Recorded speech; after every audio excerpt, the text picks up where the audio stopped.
an ancient woodland where there's a fair amount of moisture. We're on a Jurassic limestone, so the basic soil type and the underlying rock are alkaline, or what we call basic, so limey. But some of that is overlaid by clay. So where we've got clay, that will mask to some extent the lime influence, but it will hold moisture. So indicators can tell you about history, about it being an ancient woodland. So this is a woodland which by definition will go back to before 1600, but they can also tell you about soil conditions. So they can tell you if the soil is acid or limey, they can tell you if it's dry or in this case wet. So an ecologist or landscape historian can walk through the site and you will read the landscape in front of you, you look at the plants. That's almost like the text of a manuscript, doesn't it? It tells you about history, it tells you about ecology. Okay, we're here in Broughton Wood, fantastic ancient woodland. It's a complex of ancient woodlands on the slightly higher ground, up above Scunthorpe and up above the Ancombe Valley to the east. And it's an area which is on what we call Jurassic limestone. It has clay over the top of the limestone, and this means it has what we call an alkaline or basic limey soil, but often a lot of wetness because of the clay, and the clay will affect how much of the lime gets to the surface. But those conditions make for a very species rich site, which is what we are here to look at today. So they give you the diversity. These are ancient woodlands. That means that they have been here, and we can prove that they're here from about 1600 AD, and it's implied that if they're there at that date they actually go back a lot further. We now know that that probably means that they are enclosed, so they are fenced off from the common land around, probably about 11, 12, 1300 AD, and they're enclosed and managed as woods, medieval woods.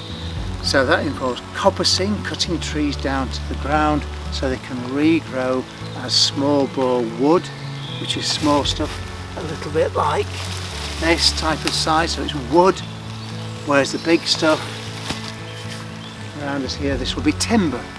So you had a timber crop of trees and you had wood from the coppice, and this is how these woodlands were managed sustainably for many centuries. A cut and come again sustainable system, producing timber, producing wood.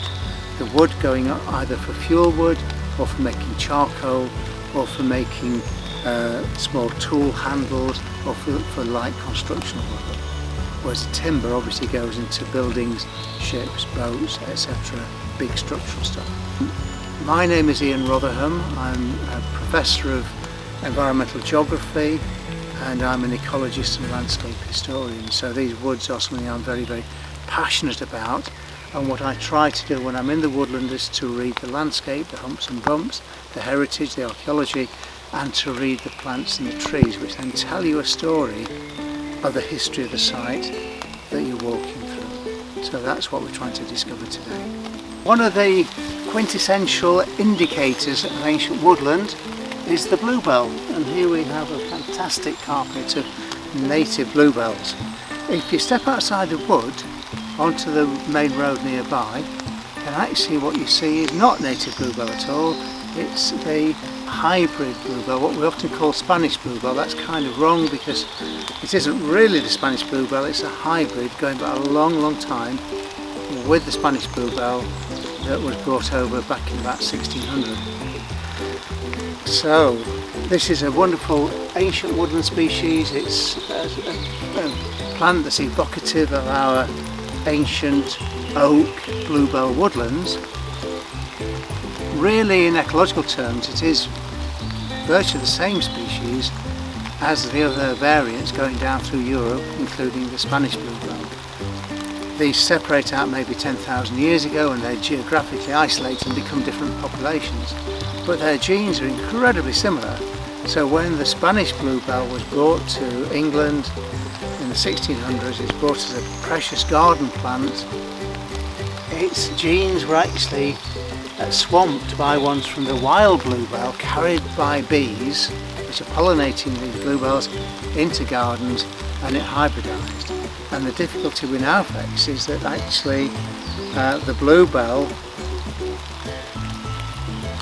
it will hybridise, and the hybrids can cross back with either parent and with each other.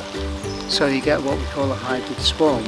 And this is what we're now seeing spreading across the landscape in areas where, particularly where there isn't any native bluebell. If you go into parts of East Yorkshire, if you go into parts of Lincolnshire where there are no old hedgerows and no old woodlands, then the bluebells you're seeing are actually the hybrid, and they are spreading incredibly quickly. In the woodland, these are markers of ancient woodland, and ultimately it is inevitable that there will be some genes of the non-native variant coming into the ring.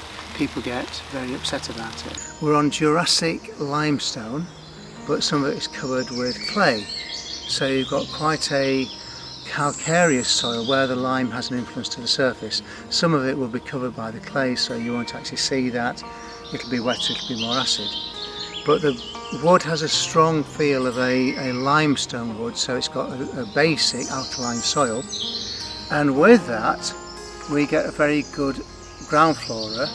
So the plants growing on the forest floor, on the woodland floor, associated with an ancient woodland, but even more so associated with an ancient woodland that's on limestone. So it's a really special situation.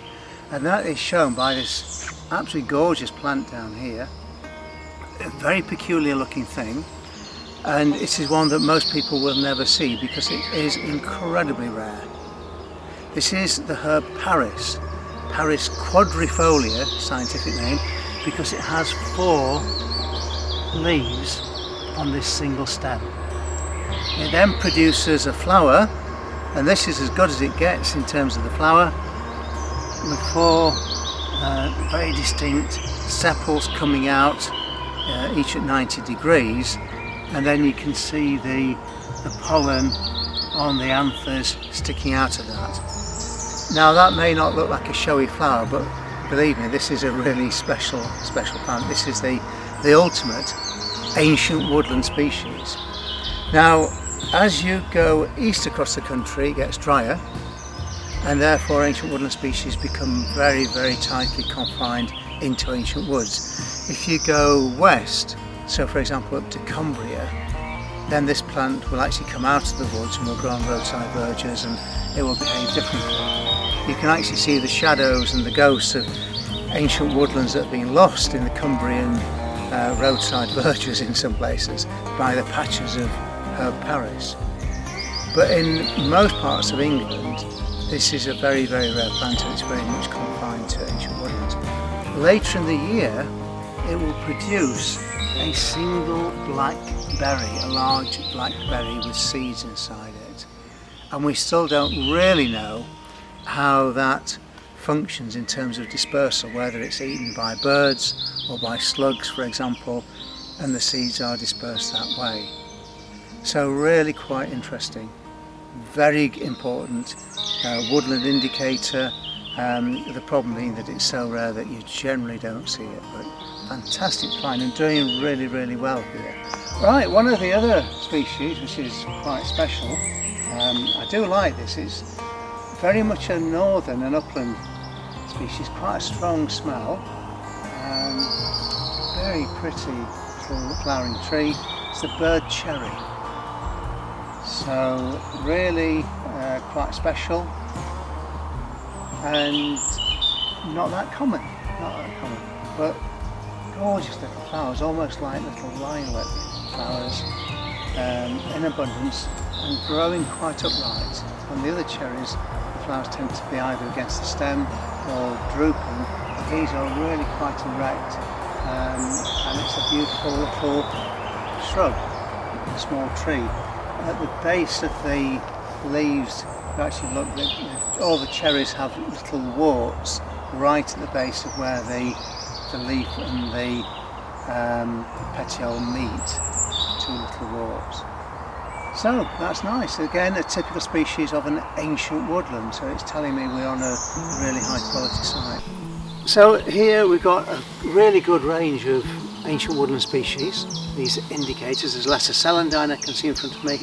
There's this little bugle, spikes of rather delicate blue flowers.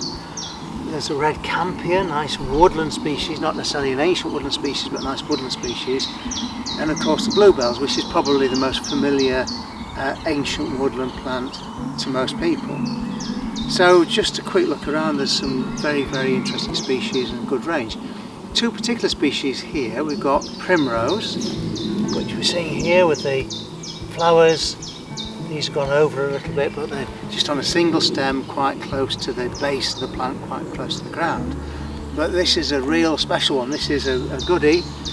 This is the false oxlip. Now the wild oxlip is kind of in between primrose and cowslip, but it's incredibly rare. It's a plant that you only find down in East Anglia, and even there it's very unusual.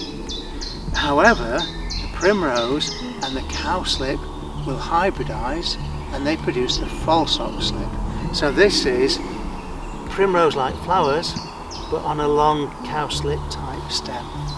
So that is really nice to see. Quite unusual, not rare, but unusual and interesting.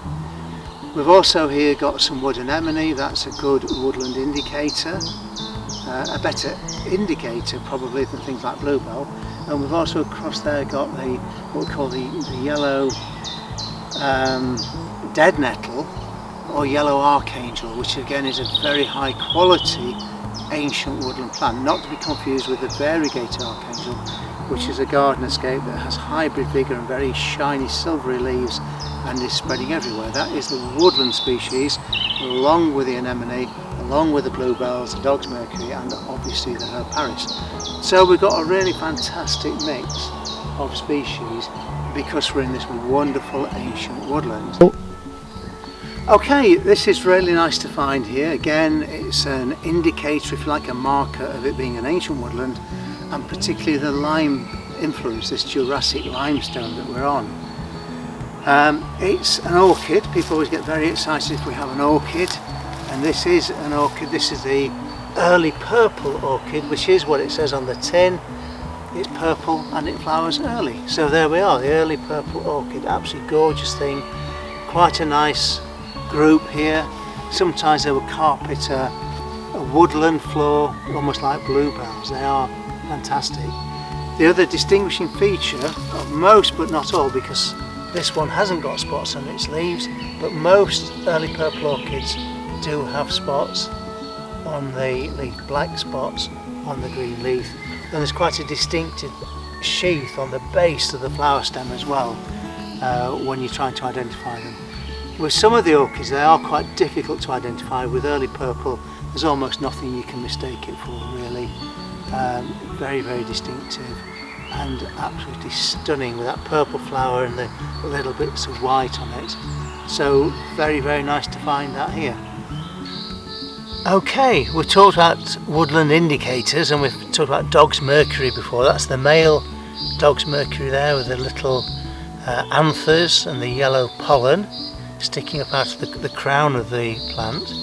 But look at this, this is actually quite unusual. This is the female. So it has male and female on different plants, and there's the female with those swollen pods developing, and very often you just get single sex clones, and certainly around Sheffield we tend to very rarely see the female, and it's almost all the male just spreading clonally. So this is really quite interesting and exciting to see quite a number of the female plants mixed in with the male plants as well. We're here in this woodland next to the ancient woodland, probably on an ancient woodland site, but it's been heavily replanted. Lots of sycamore around us. But the real reason we're here is that we're in this glorious little glade, and as soon as you step out into the space in between, in woodlands for a lot of wildlife, it's the space in between that's really, really important. And you can see lots of insects flying around. It's warm, you can feel the sun, you can feel the heat. It's sheltered because we're in a glade, so the trees around are actually sheltering us, and we can hear lots of birds singing and calling, and there's insects. And we've got this glade with dog's mercury, with honeysuckle, which is a woodland species again, we haven't seen that so far. And again, this wood small reed, the Calamagrostis. And it's formed this really almost natural looking glade. It's a very attractive feature. And it's brilliant for wildlife. Not only for the birds and the insects, because it's swarming with insects, but I'm actually stood in what is quite clearly quite a major run of some mammal. And I'm guessing here that this is possibly used by both roe deer, which are quite abundant in this area, and maybe badger as well. So they're actually coming out here, foraging through and using this as a major route way. And that's all in this little clearing. This is out in the sunlight, it's not the dark, shady part of the woodland, but it's worth bearing in mind when you're managing a wood, when you're walking through a wood, the bits in between, the glades, the rides, the clearings are hugely, hugely important. This is often where you see a lot of the diversity. In a few weeks' time, this is where the woodland butterflies will be. They want the warmth, they want the sun, as well as the fabric of the woodland landscape.